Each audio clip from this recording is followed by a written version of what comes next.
नमस्कार प्यारे सज्जनों, आज हमारे मोटिवेशनल आपके ब्लॉग में आप सबका बहुत बहुत स्वागत है। और आज का टॉपिक है, एक अच्छी स्त्री घर को चाहे तो स्वर्ग बना दे, चाहे तो नरक बना दे और चाहे तो शमशान बना दे। ये उनके ऊपर निर्भर करता है। तो आज ऐसी एक कहानी हम लेके आए हैं दोस्तों आप लोगों के बीच। आप लोग कहीं मत जाइएगा, वो पूरा देखिएगा और चैनल को सब्सक्राइब करके बेल आइकन प्रेस कर दें ताकि हमारा अगला नोटिफिकेशन हमेशा आप लोगों को मिलता रहे। कहानी शुरू करते हैं दोस्तों। एक नगर में बहुत ही गरीब व्यक्ति रहता था। वह एक राजा के यहाँ काम करता था।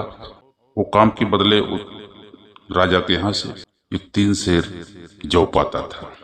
पहले के जमाने में दोस्तों जौ ही था, जौ बेरा यही सब होता था।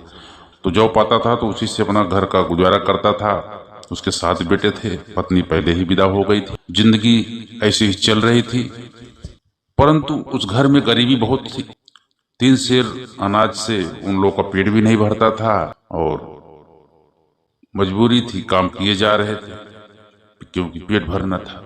एक दिन की बात है, शाम के टाइम भोजन बना रहे थे तो बाजू की एक पड़ोसी माँ थी, वो आई, बोली कि अरे भाई, इतना दिन से तुम चूल्हा फूंक रहे हो, क्या जरूरत है इतना परेशान होने की? तुम्हारे पास 7 बेटे हैं, किसी एक बेटे का शादी करके बहू लाओ और वो घर के में खाना बना के आप लोगों को खिलाएगी। बोले कि नहीं माँ जी, ऐसी कोई बात नहीं है, मेरे बेटे का तो शादी एक लड़के का हो गया है, उसको शादी होके 2 साल हो गया। तो बोले बहू क्यों नहीं लाए? फिर बोले कि बहू क्या लाऊं, अब तो घर की हालत देख रही हो, बहुत ही परेशानी है, बहुत ही प्रॉब्लम्स है, इसीलिए हम जो है कि नहीं लाए। कोई कपड़ा भी ढंग का नहीं है, क्या बहू को लाने के लिए जाएगा कोई? हमारे घर की हालत भी देख रही हो। तो बोले नहीं, ऐसा नहीं है, तुम परेशान मत हो, बहू को जाके लाओ, मेरे पास कपड़े हैं। बुढ़िया गई, अब उसके घर पे कपड़े थे अच्छे, दी, बोलेगी ये कपड़ा पहन के तुम्हारा लड़का जाएगा और बहू को विदा करके लाएगा। वो दूसरे दिन कपड़ा जो है बुढ़िया ने दी और वो लड़का जो है गया अपनी पत्नी को लाने के लिए। पत्नी की विदाई करके वो आ रहा था, रास्ते में तो सोच रहा था कि मेरे घर की हालत तो खराब है, एक खटिया तो है नहीं, न चारपाई है, न बिस्तरा है, कैसे रखूंगा नई बहू को?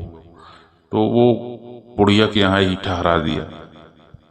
बुढ़िया के यहाँ ठहरा दिया और ये सातों जो है अपने पिताजी के साथ चले गए राजा के यहाँ काम पर।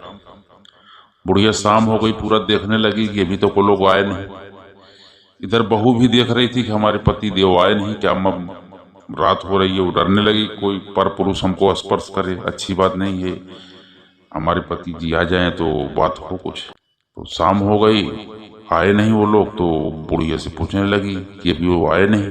तो वो बताई कि वो आए होंगे, अपने घर पे हैं। तो बोले क्या ये मेरा घर नहीं है? बोले नहीं, तुम्हारा घर तो दूसरा है और ये तो मेरा घर है, और चलो मैं सुबह तुमको तुम्हारे घर पे छोड़ के आती हूँ।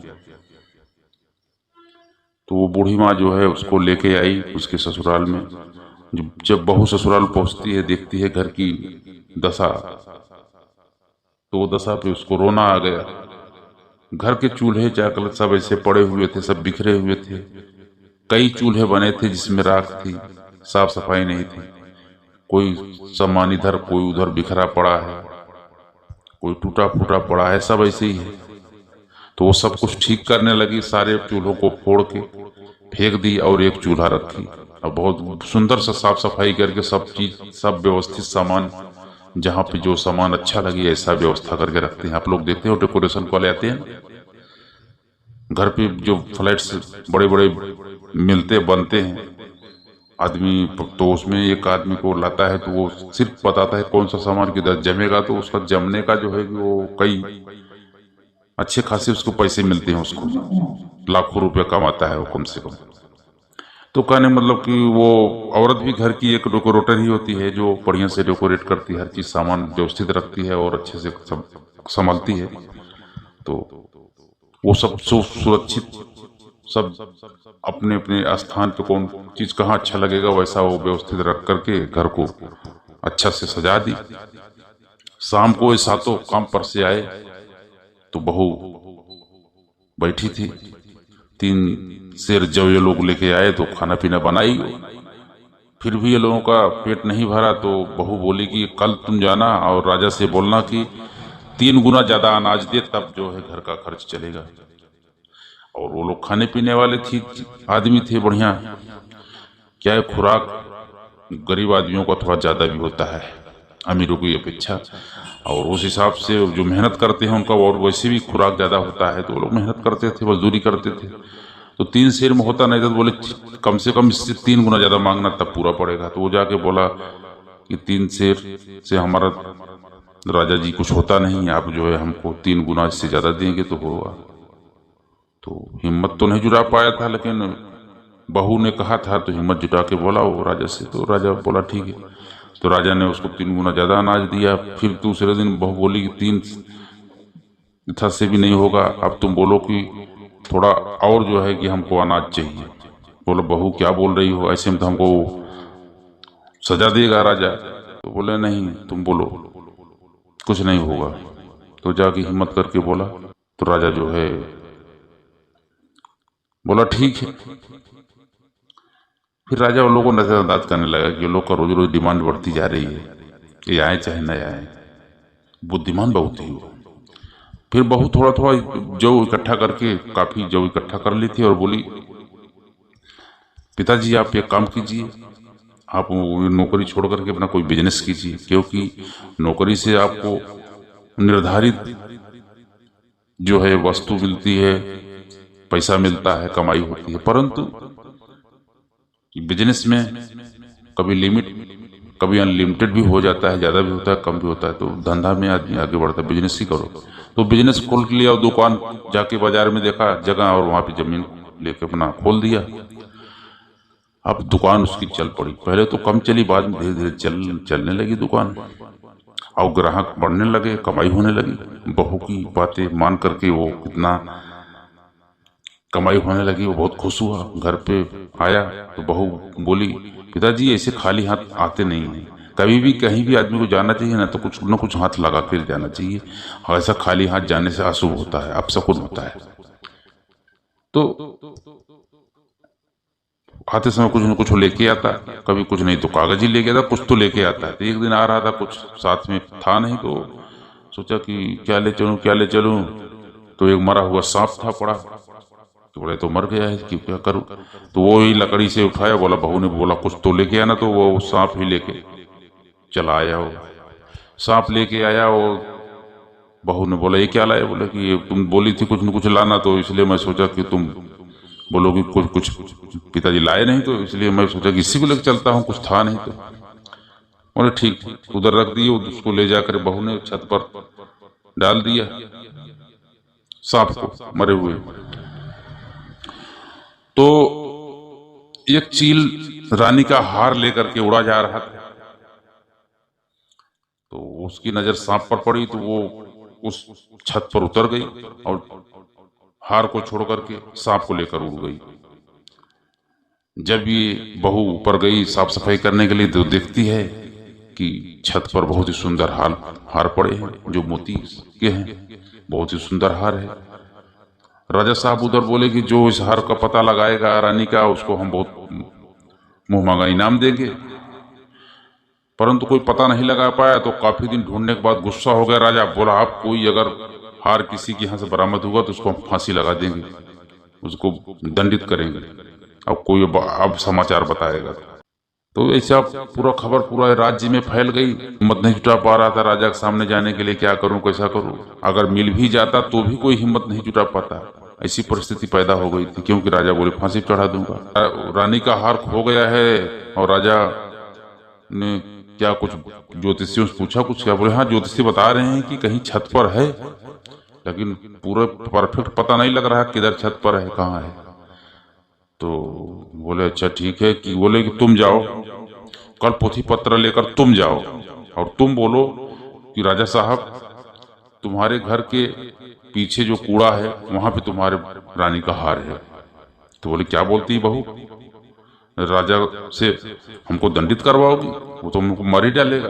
बोले नहीं तुम जाओ, तुम बताओ कुछ नहीं होगा। तो गया बताया, राजा तो ठीक है, अपने सैनिकों को भेजा, पीछे जाके कूड़े कचरे में देखे तो सच में वहाँ हार चमकता हुआ मिला। तो उसके बाद लेके आए और उसको बहुत ही राजा साहब ने उचित इनाम दिया, और उसका घर तो धन से भर गया।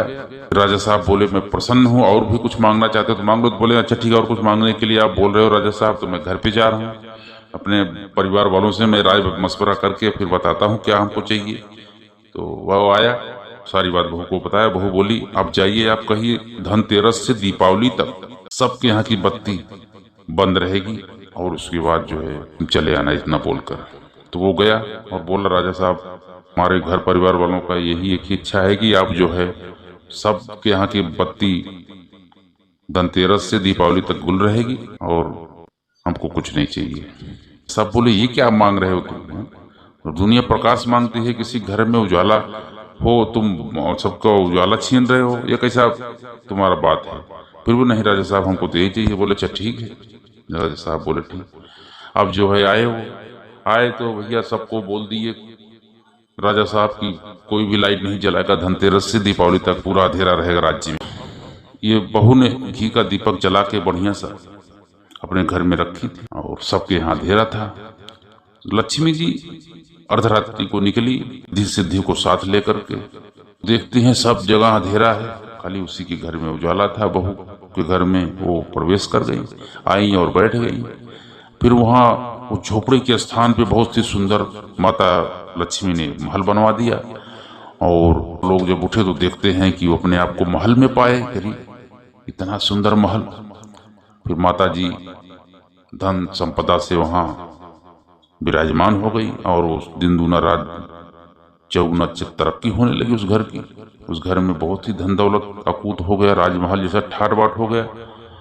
तो ये देख करके राजा भी बहुत प्रसन्न हुए कि इसके ऊपर करामात हुआ है। तो वो पूछा कि ये सब क्या बात थी, क्यों लाइट बंद करवाए थे? तो बताई बहू ने कि ऐसा ऐसा सब बात है, हम बहुत दुख झेले हमारे परिवार वाले। अब जो तो उसकी बुद्धिमानी से राजा भी प्रभावित हुए कि ऐसी सुंदर स्त्री अगर घर में हो, ऐसी बुद्धिमान स्त्री हो, तो घर वाकई में स्वर्ग बन जाता है। ये मिसाल तुमने साबित किया है। तो ये 5 बातें होती हैं दोस्तों, जो बुद्धिमान बहुओं में होती हैं, वो घर को स्वर्ग बना देती हैं। जैसे भावनाओं पर नियंत्रण, अपनी भावनाओं पर जो स्त्री नियंत्रण रखती है और सूझबूझ से कार्य करती है, तो वो घर आगे बढ़ता है। दूसरा है धर्मपरायणता। सबसे पहले कैटेगरी धर्मपरायणता की आती है, क्योंकि यदि बहु धर्मपरायण हो तो उसको शास्त्र और भी रीति रिवाज और अपने से बड़ों का सम्मान, ये सब उसके अंदर विचारधारा रहेगा, और वो जो है धर्म का पालन करेगी और नियम से रहे। मिलनसार व्यवहार। यदि बहु व्यवहारिक है, व्यवहार कुशल है, तो सबसे अच्छे से बात करेगी, प्रेम से रहेगी, उस घर को हंसी खुशी से भर देगी। और चौथा है अपनी पर्सनल लाइफ की बातें शेयर न करना। अपने घर की बातें इधर उधर करना भी एक प्रकार से देखा जाए गलत बात है, क्योंकि अपना घर का बात बताने से अपनी ही कमजोरी साबित होती है, और वो घर तरक्की नहीं कर पाता है। और वो अच्छे गुण वाली जो बहुएं होती हैं, वो ये कार्य नहीं करती। अक्सर आप लोगों ने सुना होगा कि औरतों के पेट का पानी नहीं पचता। तो यदि ऐसा वो करती हैं, तो फिर समझ लीजिए कि अपना ही घर का नुकसान करती हो। और 5वां है अनैतिक कार्य नहीं करना। कुलीन और अच्छी घर की बहू होती है, जो अच्छी विचारधारा की स्त्री होती है, वो जो है कोई अनैतिक कार्य नहीं करता जिससे इज्जत और घर का मान मर्यादा को ठेस लगे। तो मेरे प्यारे सज्जनों, आज हम आप लोगों के ये बहू की 5 बातें बहुत ही सुंदर ढंग से आपको समझाएं। मुझे आशा है कि आप लोगों को ये वीडियो बहुत ही अच्छा लगा होगा। यदि वीडियो आपको अच्छा लगा हो मेरे प्यारे सज्जनों, तो आप लोग हमारे चैनल को सब्सक्राइब कर बेल आइकन प्रेस कर देना, ताकि मेरा अगला नोटिफिकेशन आपको पहले मिले। और ऐसे ही धार्मिक और आध्यात्मिक ज्ञान पाने के लिए और हमारे शास्त्र पुराण वेद पुराण की जो बातें हैं उसको समझने के लिए हमारे चैनल को आप लोग सपोर्ट कीजिए। तो आप लोगों को हमेशा ये सब मिलता रहेगा। मिलते हैं फिर अगले वीडियो में। जय श्री कृष्णा, जय श्री राम। आनंद मंगल में रहो, आप सब लोग खुश रहो, यही हमारी दिल से शुभकामना। हमारा वीडियो देखने के लिए आप लोगों का तहे दिल से बहुत बहुत धन्यवाद।